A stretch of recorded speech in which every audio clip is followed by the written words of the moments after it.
نے فرمایا کہ ہمارے یہاں پر یہ پڑوسی ملک سے ایک کویسچن تھا کہ شادی میں کنگنا ڈورا کی ایک رسم ہوتی ہے۔ اس میں یہ ہوتا ہے کہ میاں بیوی کو آمنے سامنے بٹھا دیتے ہیں، ایک برتن ہوتا ہے جس میں رنگین پانی کر دیتے ہیں کہ کچھ نظر نہیں آ رہا ہو تو اس میں ایک انگوٹھی ڈال دیتے ہیں اور یہ دونوں ہاتھ ڈال کر انگوٹھی کو ڈھونڈتے ہیں، بس وہ نکالنا ہوتا ہے۔ اب واللہ علم اس کے بعد انجام کیا ہوتا ہے مجھے نہیں بتایا اس نے۔ تو یہ رسم کرنا کیسا ہے؟ دیکھیں، اگر تو یہ ایجاب و قبول کے بعد ہے کہ پھر کوئی ایسی رسم ہے تو پھر تو ٹھیک ہے، وہ میاں بیوی ہیں، ان کے ہاتھ بھی ٹچ ہو جائیں، آمنے سامنے بیٹھیں، ایک دوسرے کو دیکھیں، کوئی مسئلہ نہیں ہے۔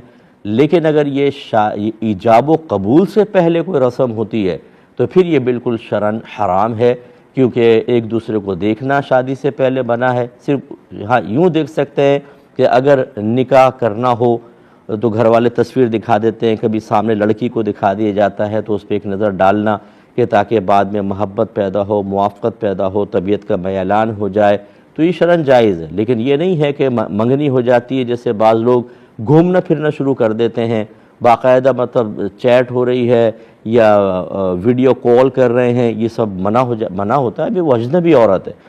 اور اسی طریقے سے پھر اجنبیہ کو ٹچ کرنا یہ حرام ہے۔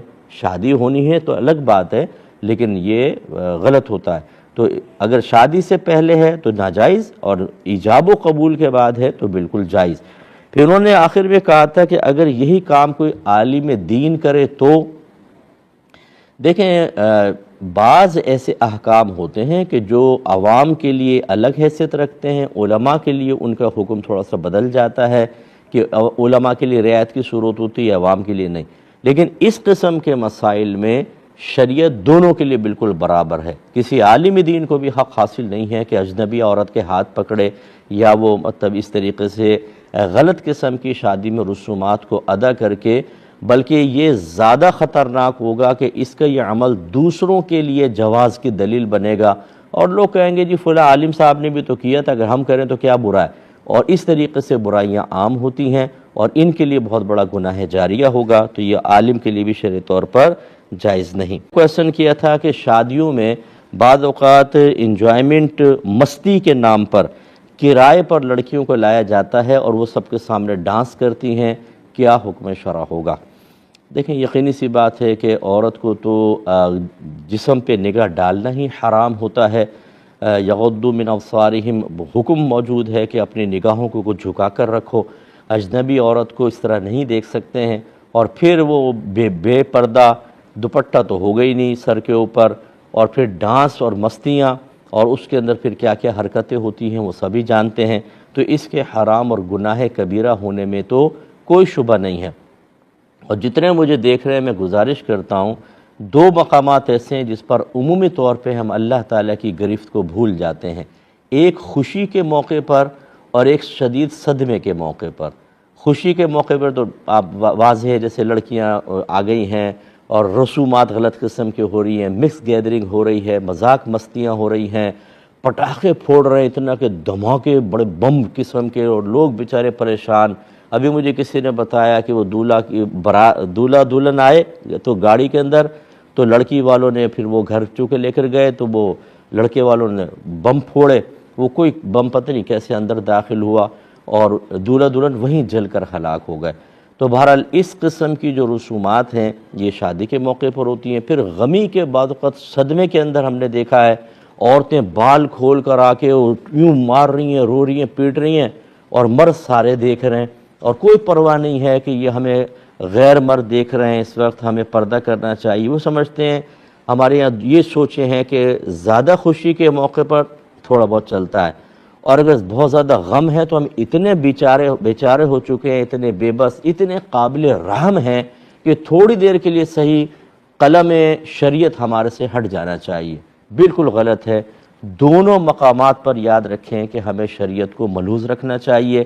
خوشی کے موقع پر خاص طور پہ میں گزارش کروں گا کہ جب آپ لوگوں کو تکلیف دیتے ہیں، ان کی بد دعائیں لیتے ہیں، جب آپ شیطان کو خوش کرنے کی کوشش کرتے ہیں، رحمان کو بھول جاتے ہیں، جب نفس کی خواہشات آپ کے پیش نظر ہوتی ہیں، تعلیمات مصطفیٰ کو نظر انداز کر دیتے ہیں، تو پھر میں آپ سے پوچھتا ہوں، اگر ایک خوشی کا موقع ہو، قرآن پڑھا جائے، نعت خوانی ہو، علماء کے اصلاحی بیان ہوں، صرف پاکیزگی، عورتیں علیحدہ مرد علیحدہ، بتائیں رحمت نازل ہوگی کہ نہیں ہوگی؟ یس۔ تو پھر ان میں کیا نازل ہوگا؟ رحمت کا مخالف، اور اس کو لعنت کہتے ہیں، اللہ کی لعنتیں نازل ہوتی ہیں، بے برکتی نازل ہوتی ہے۔ پھر یہ جو بڑے معصومانہ انداز سے کہتے ہیں مفتی صاحب 6 مہینے ہوئے شادی کو، پتہ نہیں کسی نے جادو کروا دیا، گھر میں لڑائی جھگڑا فتنہ فساد، نہ میری بیوی میری ماں کو قبول کر رہی ہے، نہ بہنوں کو، نہ وہ کر رہی ہیں، سر پھٹول ہو رہی ہے، شوہر کے منہ پہ تماشے مارے جا رہے ہیں۔ ایک لمحے کے لیے کبھی سوچا آپ نے ہو سکتا ہے کہ یہ جو آپ نے اتنے دل دکھائے تھے، اللہ تبارک و تعالیٰ کی نافرمانی پر کمر بستہ ہو گئے تھے، اور دل کھول کر ایک جرت مندانہ انداز میں نماز قضا کر کے آپ نے بڑے بڑے گناہ کبیرہ کیے تھے، یہ ان کی نحوست تو نہیں ہے، یہ ان کا اثر تو نہیں ہے؟ یہ ماننے کے لیے مسلمان تیار نہیں، وہ کہتا نہیں جادو ہے، یہ تو سب چلتا ہے شادی بیاہ کے اندر۔ نہیں چلتا، بالکل نہیں چلتا۔ اس لیے اچھی طرح یاد رکھیں، اپنی شادیوں کو بابرکت بنائیں۔